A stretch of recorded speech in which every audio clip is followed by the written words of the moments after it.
next Sunday, 26th of February, is the Academy Awards for the year 2017. So it is Oscar week now, so we are counting down. So I did watch a lot of movies this week. I watched 5, which means that in the next week, I only have 5 movies left to watch. So on next week's podcast, hopefully I'll have watched all 5 of those. And we can have the yearly Oscar preview, where I tell you which movies rightly should win the Oscars, and which ones probably will, even though they're undeserving. So the 5 movies I still have to watch for next week are 20th Century Women, which I think only was nominated for Best Supporting Actress, so I do need to watch that. Captain Fantastic, which has Viggo Mortensen in it. He got Best Actor nomination for that. Elle, which is a Paul Verhoeven movie, a French language movie as well. Which is nominated for Best Actress. And then 2 Best Picture films I still have to watch. Hacksaw Ridge. And Manchester by the Sea. Which I believe one of us maybe has watched this week. But I do have that for next week. So, nice. The 5 that I watched this week, I actually had a bit of a theme to them at the start of the week because it is Black History Month. Yeah. So I put all together all the movies that dealt with black civil rights and kind of the struggle of the early to mid 20th century. So they were Loving, Fences, and Hidden Figures. And Moonlight, although it's set in more modern times, also deals with maybe the modern struggles of African Americans. So they were by 4. And then Lion is set in India and Australia, which, foreign and that. So, first movie I watched this week was Loving, which stars Ireland's own Ruth Negga. Limerick's own. Well, I didn't want to, downplay her achievements very. Although maybe coming from Limerick, actually it's an overachievement. So she's excellent in it first and foremost, and it's definitely in with the shout come Oscar time. The funny thing about Oscars this year is I haven't individually looked, even at this point, at the full lists of like who's actually nominated for Best Actor, who's actually nominated. I'm going to do that for the first time live on the podcast. What I literally have is the day the nominations were revealed, I just wrote down in a list each film that I need to watch. So even at this point, I know Ruth Negga, for example, is nominated for Best Actress, but I don't know who else is, for example. I don't have the full lists. But surely she's so good, she'll definitely be in with shout. Joel Egerton's also very good in it. Loving tells the story of an interracial couple in Virginia at a time that marriage of interracial couples was banned in the state. And actually they were the couple that led to the lift across the United States, the lift on of the ban of interracial marriage. So a very important story.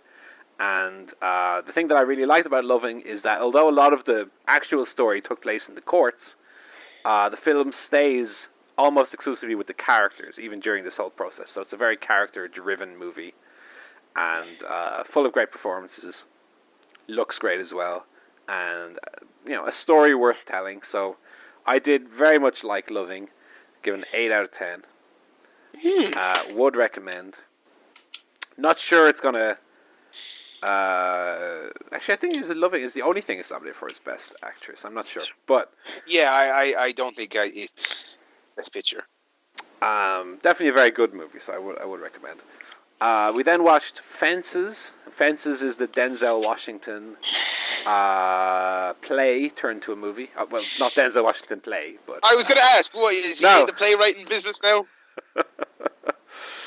The play turned into a movie directed and starring Denzel Washington. And he's super, super good in it. Tells the story of an inner city New York family. Denzel Washington plays a bin man, for instance, in it. At a time, again, where black civil rights were on the up and up, let's say. And a super interesting story. It very much feels like a play, and I really like movies that either are based on plays or feel like plays. Like I love, obviously, 12 Angry Men is my favorite movie. Glengarry Glen Ross I love. Reservoir Dogs, although not based on a play, very much feels like it could be. And Fences I can add to that list because I thoroughly enjoyed it. A lot of the dialogue is just kind of storytelling. So for the first half hour, I was just sitting listening to people talk in a real interesting storytelling style, and I was totally on board with it. And a lot of dialogue is great. Viola Davis as well is outstanding in this, and very may well win the Oscar for it. The only thing that I would say about Fences is that, again, because it's based on a play, maybe it would have been hard to make specific changes to it, but there is a disabled brother character that does come off as a little overly sentimental in the movie. I didn't feel that way initially. I did because I didn't realize what the character's role was going to be. But towards the end, it does get very kind of saccharine and the scene where he goes, "Actually, I have cancer." No, I mean it was a little, and again, not to have a go at Gervais, but it was a little Derricky. I was going to say that. Yeah, honestly, it was. It was a little bit like Derek cycling after his dad's hearse. Where you're supposed to obviously go, I'm doing a tear, but actually you go, why didn't that get an Oscar? That's very manipulative. That's what we're all asking.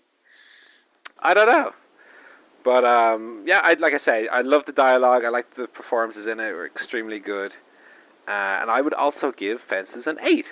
So it's 2 8s out of 10. Wow, Not bad. The one thing I've noticed, by the way, this year with all the Oscar movies is that I like almost all of them. I feel like in past years there was a lot more movies that I'd watch during my kind of Oscar run-through where I'd go, that actually wasn't very good. Why is that nominated for an Oscar? The only one this year was Florence Foster Jenkins, which I really didn't like. But all the other ones have been pretty good. Was that the Streep one? Yeah, the Meryl Streep. Doing her Oscar. Yeah, that's what she singing. sounds like. Yeah, she plays a chimpanzee in that movie. And then the next movie was Hidden Figures, which tells the story of 3 African Americans who worked for NASA at the time of the space race and their importance to getting the man on the moon and all that stuff. Nominated in this one is... what's the lady's name? I'm going to have to look it up. Viola Davis. No, Viola Davis is she's in Fences. No. She's in Fences. Octavia Spencer is her name. Octavia Spencer. Yeah. Also stars that lady from Person of Interest, which is a TV show I watch. And also stars Janelle Monáe, who is a singer, but who's also, it turns out, a very good actress. She's in also 2 movies that I've seen this week. This movie I thought was a little simple. I mean, it's not a very complicated movie. It's a very simple story, but the thing that elevates it is the charisma of the 3 leads. Like, they're all great, and they're all super likable. The guy from Big Bang Theory is in this, the main one. Bingo. Sheldon. He's in it with his big light bulb head. And he wasn't... I legitimately turned to Kira and groaned when he showed up in the trailer when we saw it before whatever film we saw before. I wouldn't even say that he's particularly bad at it. He's just he's very bland. He's just there. Whereas in Florence Foster Jenkins, where the other Big Bang was in it, the one with the bowl cut, whatever his name is, he was actively terrible in it.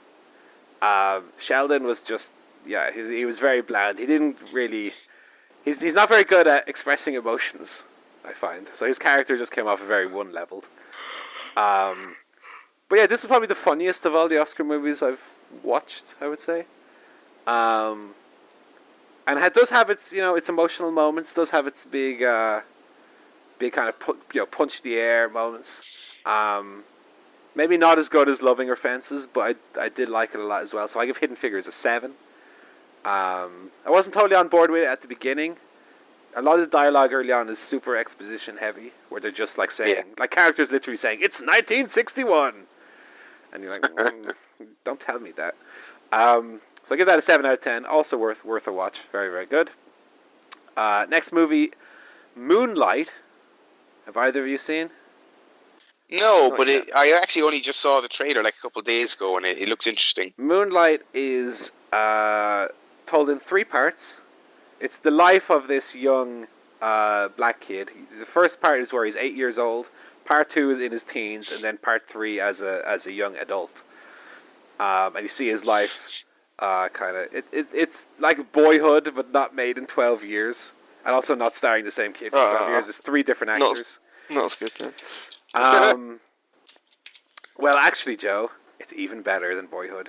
What? That's impossible! It took 13 years to make! It was the greatest movie ever made! It broke new ground! So Moonlight is... I don't want to say too much about Moonlight because I think it's so good and I really don't want to spoil it. But it's definitely worth a watch. I would say, although I still have 2 to see, probably my pick for Best Picture. Over Arrival, which I kind of prefer. Arrival is more kind of my taste in movies. It's kind of more what I look for. But Moonlight and Arrival are so far ahead of the rest to me that it's kind of amazing that those 2 are so much better than the rest of them. Moonlight is one of those special movies that is fantastically acted, fantastically written, fantastically shot, fantastically directed. Definitely better than La La Land, which if La La Land wins everything, I'll be kind of mad now. Again, yeah, I won't say too much in terms of the story. It's the struggles of a young black kid in I believe it's in Los Angeles. I'm not sure. Miami, isn't it? Oh, sorry, it is Miami. Or- You're right, Joe. It's the other Los Angeles, the one on the other even side. seen it! It's in Miami. Yeah, you're right. And it's just so good. It's so good. I give it a 10, which is the first 10 I've given since Arrival. Twice as good as Dancing Homer. Shit. Twice as good as Dancing Over. That's how good it is. I couldn't give it a higher recommendation. It's the best 11 out movie of 10. I've watched. That's what Dave Meltzer would do. 12 out of 10. I give it a 10. It's definitely worth a watch. It's so good, and goes in directions that you wouldn't expect, and has kind of emotional revelations that really kind of hit home very hard. Can't say enough good things about it. And then the last movie I watched this week is a movie called Lion, starring Dev Patel, which tells a true story of a little 5-year-old Indian boy who goes to work with his older brother, goes to sleep on a bench as his brother goes off to find something about the work they're going to do the next day. And the brother never comes back. The little 5-year-old wakes up on the bench, looks for his brother, gets onto the train thinking his brother's there, and the train takes him 1,500 miles away. No. And this little 5-year-old Indian boy is lost in India, and that's what the movie is about. It's the first half of the movie is about this little boy and his kind of making his way through Calcutta, and the second half of the movie is the older boy, now played by Dev Patel, and his kind of journey to find out where he's from and kind of where he belongs to. And I actually really enjoyed, ironically, because Dev Patel is Oscar nominated, I actually really enjoyed the half where he was a little boy, kind of more. I thought that story is a little bit more interesting. And if the whole movie was that, I totally would have been on board and totally loved it. Not that the Dev Patel stuff's not good as well, but I think the story loses a little bit of its interest, a little bit of its power when it goes from like this little lost boy with no real way of contacting people to Dev Patel on Google Maps. Not quite as good the second half, but also a very good movie, very interesting story. Nicole Kidman is in it looking like Carrot Top, which I kind of laughed at. And I give Lion a 7 out of 10 as well. So all good reviews this week. I would recommend every one of the 5 movies that I watched. Moonlight, of course, being the best one. Then Loving and Fences, and then Hidden Figures and Lion. But all of them are great. So if you watch any one of those 5, you're going to have a good time. That's all my movies for this week. Well, I also watched an Oscar-nominated movie, bit of a prestige picture. You might have heard of it. It's called John Wick. Yeah. No, not really. It's called Manchester in the Sea. Oh. That fucking movie is called Manchester in the Sea. No, what was it? Manchester by the Sea, sorry. Oh, yeah. Manchester in the Sea is a great film. That is a terrifying post-global warming sequel to Manchester by the Sea. Stars your man Casey Affleck of Ben Affleck's brother fame.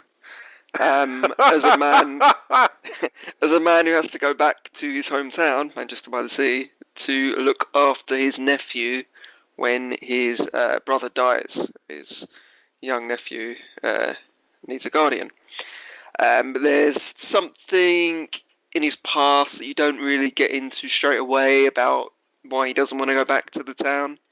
Yeah. So it's quite there's a lot of underlying emotions and tensions that are sort of bubbling away and gradually kind of come out as you follow the story.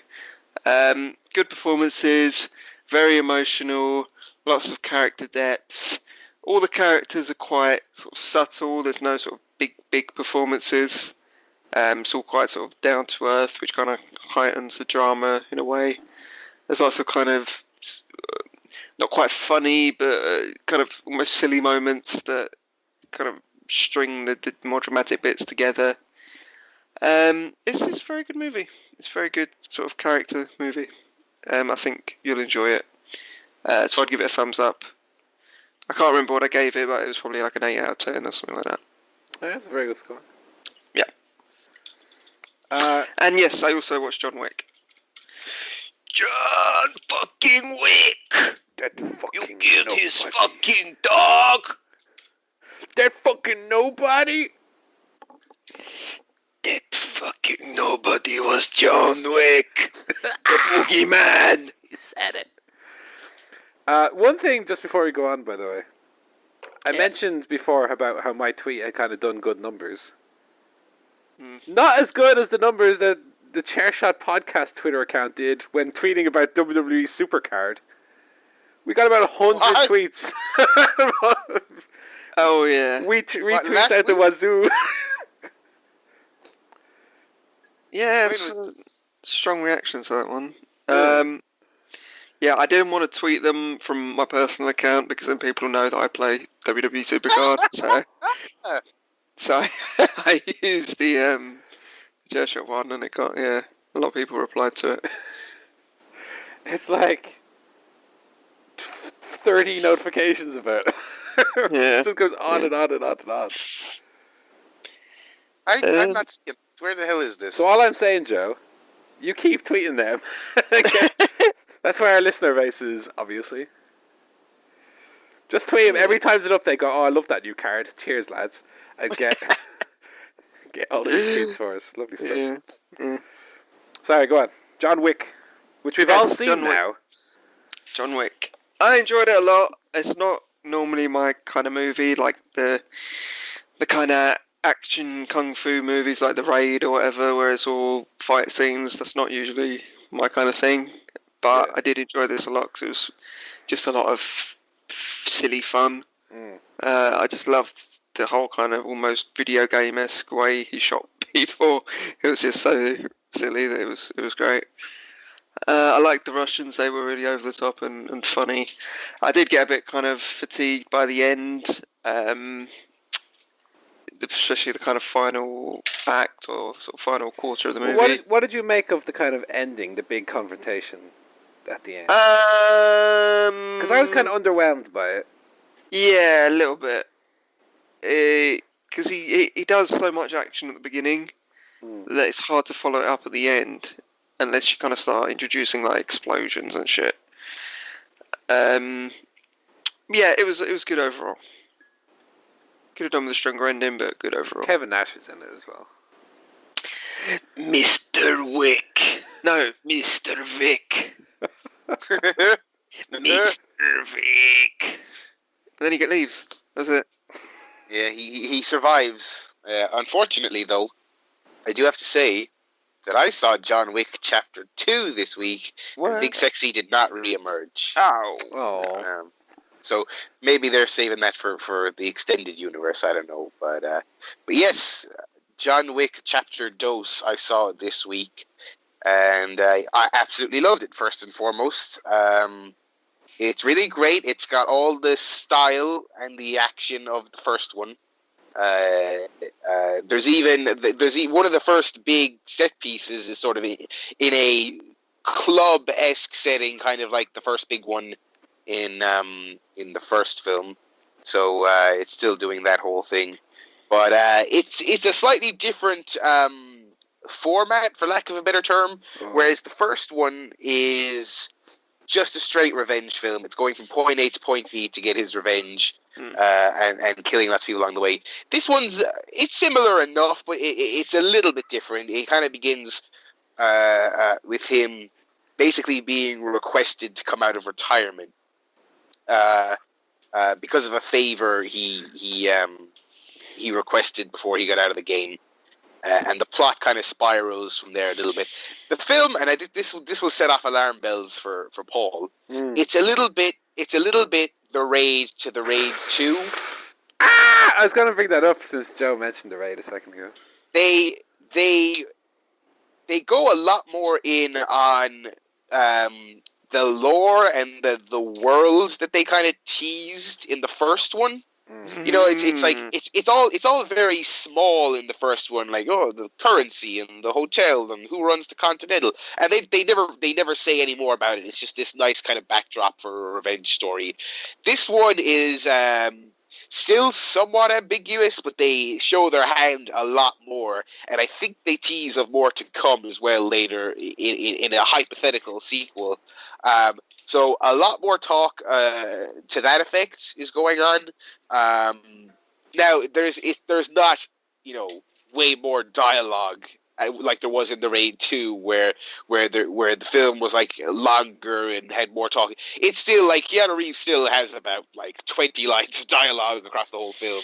So it's not completely different, but they open up about that stuff a lot more in a way that I do think some people might dislike. The action is still phenomenal. The sense of style is still there. It's still fantastic in that regard. But I do think kind of opening up about that stuff a bit more might rub some people the wrong way. Although I personally thought it was really well done and still really interesting.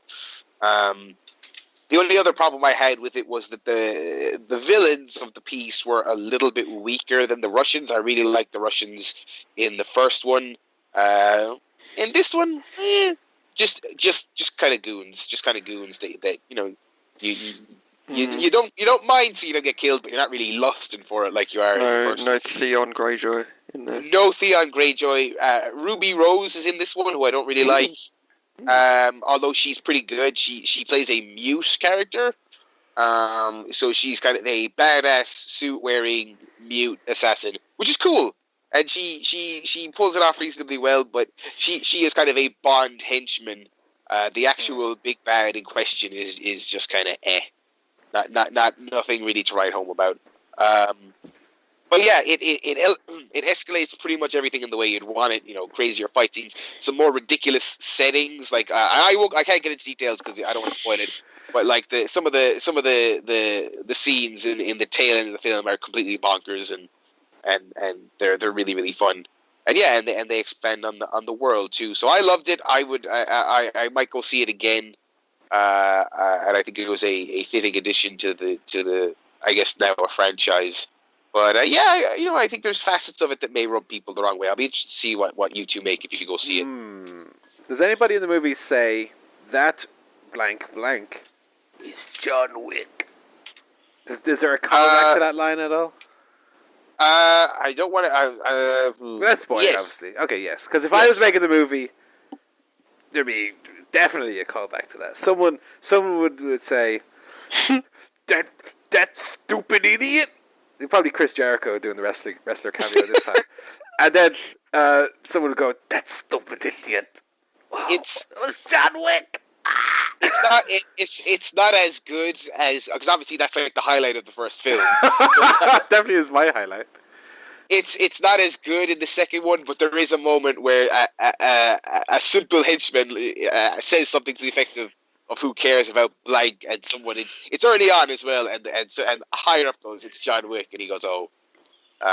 That's the one thing is that there isn't there's nothing as good as that montage from the first film. Oh, I could watch that scene for the rest of my life, and I'd be happy. Never watch the movie.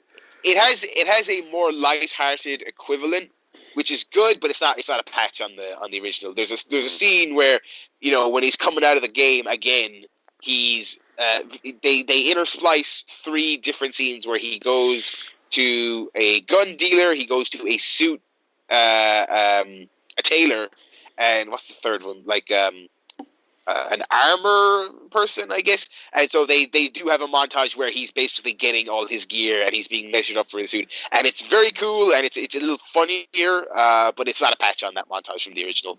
But yeah, it's great. I think if you enjoyed the first one, you'll enjoy this, even if you don't love it as much as I did, and even if you don't enjoy the things they added, the action is still tremendous, and John Wick is still John Wick. So yeah, so check it out. Well, since you're the one who brought up the Raid 2 thing, I am a little worried, but I will go see John Wick 2 eventually. It's just once I get these Oscar movies out of the way, then, you know, John Wick 2, Lego Batman, stuff that's kind of been put on the back burner for now, we can catch up on.